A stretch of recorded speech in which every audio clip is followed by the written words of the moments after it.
Welcome to cosmic astromancy channel guys. Hope you all doing fine. आशा करती हूँ आप सभी स्वस्थ एवं प्रसन्न होंगे। तो एज यूजुअल आज निकालेंगे डीएम एंड डीएफ की एनर्जीज। चलिए देखते हैं कि करंट एनर्जीज इस वक्त क्या कहती हैं। हम डिवाइड करेंगे अपने डेक को इनटू 2 पार्ट्स। चले, आज तो इक्वल डिवीजन हुआ है डीएम एंड डीएफ में। तो ये है डीएम का सेट और ये रहे डीएफ्स के कार्ड्स। तो चलिए स्टार्ट करेंगे कि हमारे डीएफ्स इस वक्त किस एनर्जीज में है। As usual I will be drawing 6 cards. 1 2 3 4 5 6. Okay, it's in wonderful energies today. तो ये तो बहुत इम्पॉर्टेंट है कि आज की बहुत पैक्ड एनर्जीज हैं। एंड फर्स्ट कार्ड आया है 3 ऑफ वैंड्स का, मीन सक्सेस। इसका मतलब है कि डिवाइन फेमिनाइंस इस वक्त किसी न किसी सक्सेस जर्नी में है। वो शायद पिछले कई दिनों से कोई फिनेंशियल एस्पेक्ट पे वर्क कर रही थी, क्योंकि इसके जस्ट नीचे फिनेंस का कार्ड आया, पेंटिकल्स आए है। इट मीन्स वो कोई ना कोई बिजनेस सेटअप में उलझी होंगी या फिर सर्विस सेक्टर में प्रमोशन मिला होगा। हो सकता है वो चूंकि पीछे की तरफ से देख रही है तो कहीं ना कहीं वो कुछ कॉन्टेम्पलेट भी कर रही है, या फिर कहीं ना कहीं वो अपनी प्लानिंग बना रही है और सक्सेस रेट चेक कर रही हैं कि भाई बिजनेस डालते हैं या सर्विस में चेंज करते हैं तो क्या रहेगा उसका आउटकम। और इस सक्सेस रेट को सन की क्लैरिटी भी मिल रही है। इट मीन्स रिकग्निशन भी मिलने वाला है। तो इसका मतलब तो ये श्योर हो जाता है कि डिवाइन फेमिनाइंस इस वक्त बहुत वाइटल एनर्जी में है। सन का ग्रेस भी है, सन की अथॉरिटी भी है, सन की रूलिंग भी है, और कहीं ना कहीं वो आगे की तरफ प्रोग्रेस भी करने वाली है, और कहीं ना कहीं कंप्लीशन की एनर्जी है। अगर सन की एनर्जी आ जाए तो ऑफ कोर्स ये 7 डेज उनके लिए काफ़ी कंप्लीट से होते हुए दिखाई दे रहे हैं। अब इसके जस्ट बाद आया है एक कार्ड फूल की energy. Fool means new beginning, new horizons, new setups, new plans, new life. तो इसके बाद आई है फूल की जो एनर्जीज यहाँ पे सिर्फ यही बताना चाह रही हैं कि वो कहीं ना कहीं अपने आप के मन को लगाने की प्रयास ज़रूर कर रही हैं, आगे की तरफ बढ़ना भी चाहती हैं और फ्लरिश भी करना चाहती हैं और एक्सप्लोर भी करना चाहती हैं। कुछ इस प्रकार की न्यू एनर्जीज यहाँ पे दिख रही हैं। या तो ये सर्कमस्टेंसेस होने वाले हैं या फिर वो ऐसा चाहती हैं। नेक्स्ट कार्ड इसमें आया है किंग ऑफ पेंटिकल्स का। तो कहीं ना कहीं ये अगेन एक किंग की एनर्जी है। या तो इनको जो एक्सपेक्टेशन है डिवाइन मैस्कुलिन से रिलेटेड, या तो वो एक्सपेक्टेशन को शो कर रहा है, या फिर वो कहीं ना कहीं किसी बिजनेस ओरिएंटेशन में है, और कहीं ना कहीं एक पूरी अथॉरिटी के साथ एक कंप्लीट कैलकुलेटेड और दी एनर्जीज के साथ वो खुद ही सारा काम कर रही हैं। या तो ये भी हो सकता है, means burden of the financial responsibilities शायद उनके शोल्डर्स पे है, तो शायद वो उसे कंप्लीट करती हुई दिखाई दे रही है। क्योंकि किंग ऑफ पेंटिकल्स है तो कहीं ना कहीं उनकी सोच, अथॉरिटी, प्लानिंग, स्ट्रैटेजीज अगेन एक किंग की तरह ही होगी और अपने फाइनेंशियल प्लानिंग को मेंटेन कर रही होंगी। नेक्स्ट आया है नाइट ऑफ कप्स का कार्ड। तो नाइट ऑफ कप्स यहाँ पे new energies, new ideas, new opportunities life में लाते हुए तो दिखाई दे रहे हैं, या वो ऐसा ड्रीम करती हैं कि कई अपॉर्चुनिटीज उनके सामने आए। बट कहीं ना कहीं ये काफ़ी हाई मोरल वैल्यूज़ को लेकर चलते हैं, प्रिंसिपल्स को लेकर चलते हैं और इमोशंस भी बहुत ज़्यादा होते हैं, तो कहीं न कहीं ये इस प्रकार की एनर्जीज़ में है। जो भी है वो high integrity, high moral values से रिलेटेड ही है। छोटी-मोटी जो कहते हैं कि आइडियोलॉजीज़ होंगी वो इनके के पास हो ही नहीं सकती, क्योंकि यहाँ पे हाई मोरल वैल्यूज़ आ गया है।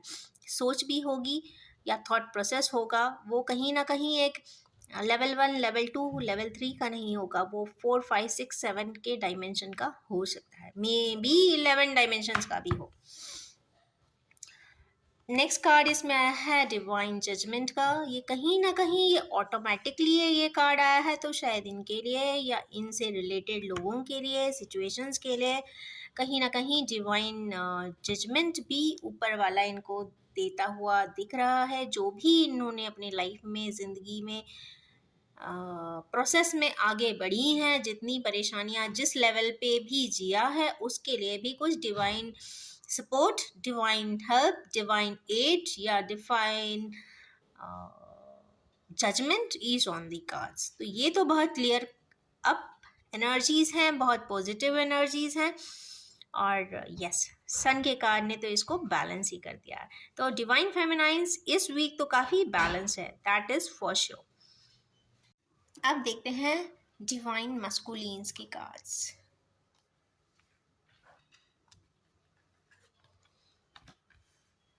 Okay, king of cups, hanged man, knight of sword, king of wands, divine union, world का कार्ड। ओके, कार्ड्स तो इसमें भी बहुत अच्छे आए हैं। डिवाइन मैस्कुलिन्स की एनर्जीज काफ़ी किंगशिप वाली हो रही है, काफ़ी हद तक ये अथॉरिटी में आ रहे हैं, पावर में आ रहे हैं, अपना डिसीजन स्वयं लेना चाहते हैं, क्योंकि इस बार किसी भी प्रकार का सपोर्टिंग एलिमेंट के कार्ड नहीं आए हैं, ना ही किसी फैमिली मेम्बर का इंटरप्शन यहाँ पे दिख रहा है। जो भी है, अगर फैमिली भी है तो वो कहीं ना कहीं सपोर्टिव है, और नहीं है तो सपोर्टिव हो जाएगी, बट फॉर दैट एक क्लियर कट इंफॉर्मेशन या क्लियर कट अथॉरिटी के साथ अपनी बात को ट्रांसड्यूस करने की ज़रूरत है, या फिर कम्युनिकेट करने की भी ज़रूरत है। तो यहाँ पे first energy he king of cups की है, तो it is the most affectionate energy, एक ऐसा person who is full of love and emotions, full of feelings. और उसी के जस्ट नीचे एक चूँकि किंग ऑफ वैंड्स भी आ गए हैं, तो कहीं ना कहीं वो काफ़ी पैशनेट है, पैशन ड्रिवन है, और देख भी डिवाइन फेमिनाइंस की तरफ रहे। तो इसका मतलब है कि ये दोनों ही कार्ड डिवाइन फेमिनाइंस को इंडिकेट कर रहे हैं।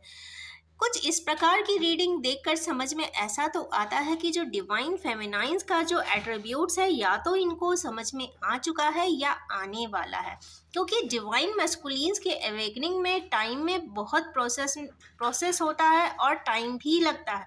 चूँकि ईगो सेंट्रिक ज़्यादा होते हैं, अपने ब्रेन से चलते हैं, बहुत ज़्यादा लॉजिकल एंड रेडिकल इनपुट्स देते हैं हर प्रोसेस में, तो ऑफ कोर्स यहाँ पे इमोशनल वैल्यूज़ को समझने में काफ़ी समय लग जाता है, क्योंकि आजकल की फास्ट ट्रैक लाइफ है और कहीं ना कहीं मटेरियलिस्टिक वैल्यूज़ बहुत ज़्यादा हैं सभी लोगों में।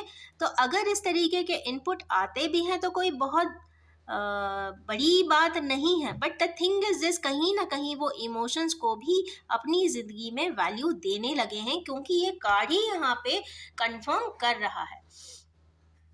अब क्यों इस तरीके के इमोशंस आए हैं, तो हैंग्ड मैन की सिचुएशन, इसका मतलब है कि वो किसी प्रकार के हैंगिंग सिचुएशन में तो ज़रूर या तो रहे हैं, या तो उनके थॉट प्रोसेस जो था वो एकदम से चेंज हुआ है, टर्न अप हुआ है, या वो मेथडोलॉजी ऑफ थिंकिंग प्रोसेस उन्होंने चेंज किया है, या फिर जब तक करेंगे नहीं तो इसी तरीके से हैंगिंग पोजीशन में ऑसिलेट भी करेंगे। इसका मतलब है कि उन्हें या तो ऑसिलेशन के स्टेटस में पूरी ज़िंदगी निकालना है, या फिर वो अपने थॉट प्रोसेस को चेंज करके नेचुरल एनर्जी में आकर वो कहीं ना कहीं एक बहुत बेहतर डिसीजन लेकर आगे की तरफ बढ़ सकते हैं। डिवाइन मस्कुलिन्स की जो एट्रीब्यूट्स हैं, सिम्टम्स हैं, उसके लिए मैंने एक डिटेल्ड वीडियो बनाया है, तो उससे क्रॉस वेरीफाई मेरे व्यूअर्स कर सकते हैं कि अगर वो इस तरीके के ही स्केच में है तो ही ये वाली रीडिंग उन पे अप्लाई होगी। तो ये चूंकि एक जनरल रीडिंग है, कलेक्टिव्स के लिए है, तो यस ये उन्हीं पे अप्लाई होगी जो डिवाइन मैस्कुलिन्स है। ऑफ कोर्स जितने भी पार्ट्स इसमें से मैच हो उसको ही एक्सेप्ट करें। नेक्स्ट है नाइट ऑफ सोर्ड्स। यहाँ पे एक फास्ट ट्रैक एक्शन दिख रहा है, कहीं ना कहीं ऐसे मस्कुलिन एनर्जी दिख रही है जो काफ़ी high rated and highly calculated है, आगे की तरफ बढ़ती हुई दिखाई दे रही है। तो इसका मतलब है कि वो एक्शन तो वो बहुत ले रहे हैं, बहुत पैशन से भी एक्शन ले रहे हैं डिवाइन फेमिनाइन्स की तरफ। और किस लिए ले रहे हैं? एक ही ऑब्जेक्टिव है, क्योंकि उनको शायद या तो पता नहीं था कि जिस भी पर्सन को आज तक इग्नोर करते रहे, रिजेक्ट करते रहे, हेट करते रहे, ब्लेम करते रहे, हर परेशानियों का रीज़न उनको ही बनाते रहे, पर जब उनको ही ऐसा एहसास हुआ कि कहीं ना कहीं it is the part of his own rays and self radiations, तो वो कहीं ना कहीं इस बात को मान लिए और कहीं ना कहीं वो ट्विन फ्लेम के कॉन्सेप्ट के बारे में जाने हैं या तो एहसास किया है। नहीं भी जानते हैं तो शायद किसी ना किसी सिम्टम में, ट्रेट में, एटीट्यूड में कोई ना कोई ऐसा थॉट प्रोसेस में ऐसी बात ज़रूर आई है जिससे कि उन्हें लगा है कि जो भी था वो कहीं ना कहीं एक ऑल्टर्ड थिंकिंग ज़रूर आई है उस प्रोसेस को समझने में। तो समझने की कोशिश तो उन्होंने की है, इसका मतलब तो यही होता है। और उसके जज्बात का कार्ड चूंकि वर्ल्ड का है, तो मुझे ये जो आज के कंप्लीट कार्ड्स की डायनामिक्स जो बताती है वो ऐसा ही बता रही है कि कहीं ना कुछ हैपनिंग इवेंट्स ज़रूर होने वाले हैं जो पॉजिटिव होंगे, ऑप्टिमिस्टिक होंगे और अच्छे पॉजिटिव रिजल्ट ओरिएंटेड भी यहाँ पे दिखाई दे रहे हैं। चलिए अब निकालेंगे हम कुछ Oracle cards for this reading. हम निकालेंगे 6 कार्ड्स।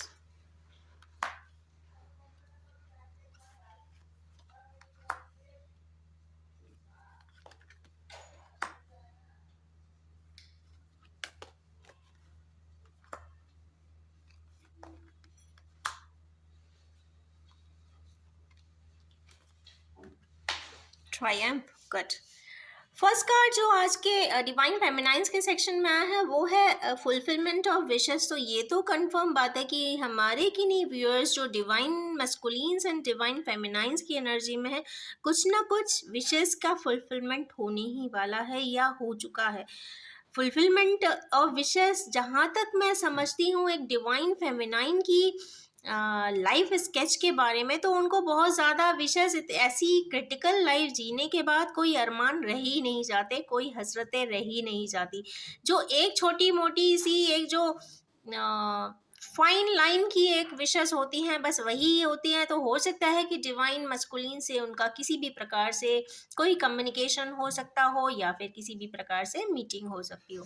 कुछ इस तरीके का एक आध फुलफिलमेंट होता हुआ दिखाई दे रहा है।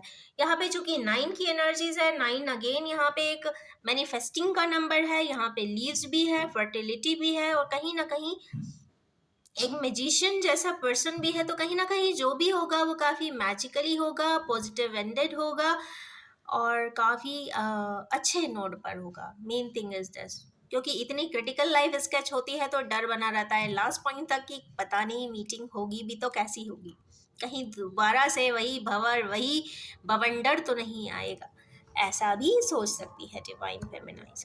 नेक्स्ट कार्ड है इसमें इंट्यूशन का। तो यहाँ पे इंट्यूशन का कार्ड आ जाने से ये तो कंफर्म हो जाता है कि डिवाइन फेमिनाइन्स की एनर्जीज उन्हें कुछ इंट्यूटिवली गाइड करती हुई दिखाई दे रही है।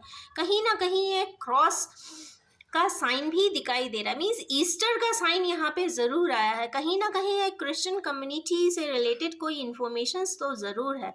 तो हो सकता है कि कुछ इंट्यूशन यहाँ पे गाइड भी कर रही हो, कुछ ना कुछ यहाँ पे चूँकि रेज भी हैं, लाइट भी है, क्लाउड्स भी हैं, तो कहीं ना कहीं हायर एसेंशन की बात हो रही है। क्लाउड मीन सैटर्न की बात हो रही है। डार्क नाइट ऑफ सोल से निकलने की भी बात हो रही है। तो शायद मुझे ऐसा लगता है कि डिवाइन फेमिनाइंस को अब शायद ऐसा लगता हो कि शायद कुछ अच्छा हो जाए। Next is rejoice and celebration.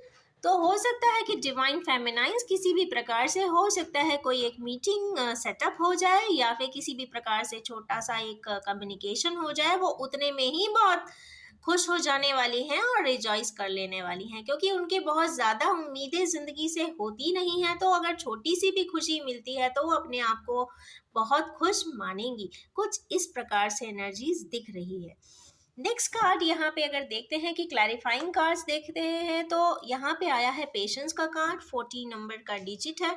तो ये तो बात है कि कहीं ना कहीं पेशेंस टेस्टिंग या तो डिवाइन मस्कुलिन्स की हो रही है या फिर वो खुद पेशेंस को मेंटेन किए हुए हैं।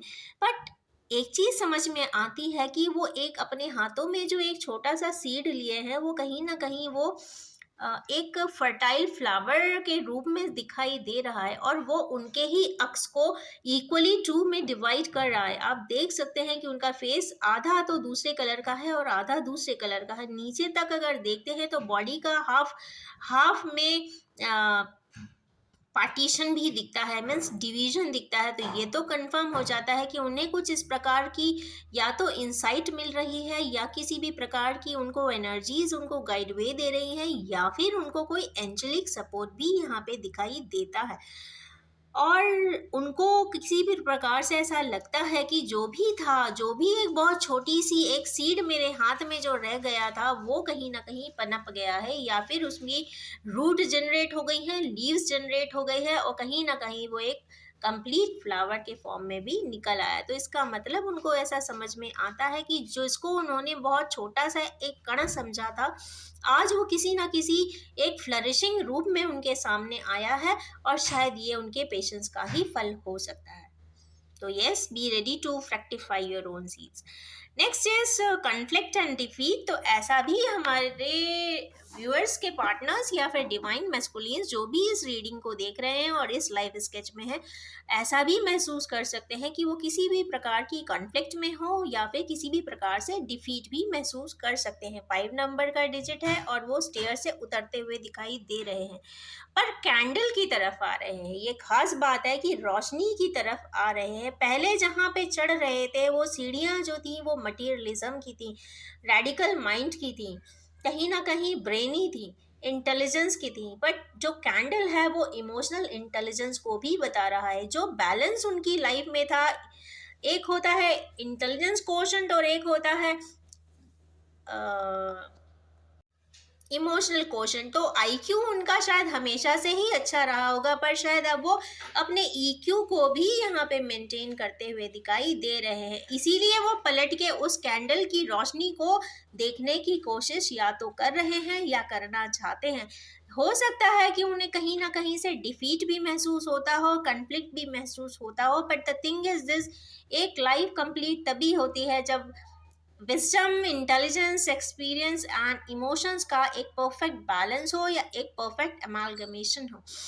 लास्ट कार्ड इसमें है ट्रायम्फ का। तो यस, यहाँ पे हमारे किन्हीं व्यूअर्स जो डिवाइन मस्कुलिन्स की एनर्जी में है, ट्रायम्फेंट होते हुए दिखाई तो दे रहे हैं, अपनी जीत को सशक्त कर रहे हैं, पावरफुली अपनी बात कह रहे हैं और कहीं ना कहीं वो अपने डिवाइन फेमिनाइंस जो उनका ही आधा हिस्सा था, जिनको उन्होंने काफ़ी स्कैरी कंडीशंस में छोड़ा हुआ होगा, वो उनको भी कहीं ना कहीं एक रिस्पेक्ट दिलाते हुए दिखाई दे रहे हैं। क्योंकि इन द मीन टाइम जो रिस्पेक्ट, जो लव, जो रिकग्निशन, जो एंटाइटी, जो आइडेंटिटी जो सोशली भी उनको मिलनी चाहिए थी, वो नहीं मिली होगी। तो ये जो टास्क होता है to get the entity and identity socially and publicly या फिर in a form of good interpretations of relationships, तो ये उसको भी वहाँ पे दिखाई देते हुए समझ में आते हैं। यही शायद उनका बहुत बड़ा ट्रायम्फ होगा। ये जो आइडेंटिटी होगी वो उनके सामने बताएंगे जिनके सामने उन्होंने कहीं ना कहीं उनकी इमेज को डल किया होगा, डिमिनिश किया होगा, या फिर किसी भी प्रकार से उनको मिस इंटरप्रेट किया होगा या फिर मिसअंडरस्टैंड किया होगा। जो प्रोसेसिंग है वो यहाँ पे भी कहीं ना कहीं ज़्यादा सोसाइटल कार्ड्स नहीं आए हैं, तो मुझे ऐसा लगता है कि जो भी होगा वो काफ़ी लिमिटेड पर्सन्स के बीच में ही इंटरेक्शन होता हुआ दिख रहा है, या फिर डिवाइन फेमिनाइन्स एंड डिवाइन मस्कुलिन्स खुद ही कुछ मैटर्स को सॉर्ट आउट करते हुए भी दिखाई दे रहे हैं, क्योंकि कोई और सपोर्टिंग कार्ड यहाँ पे मुझे नहीं दिखाई देता।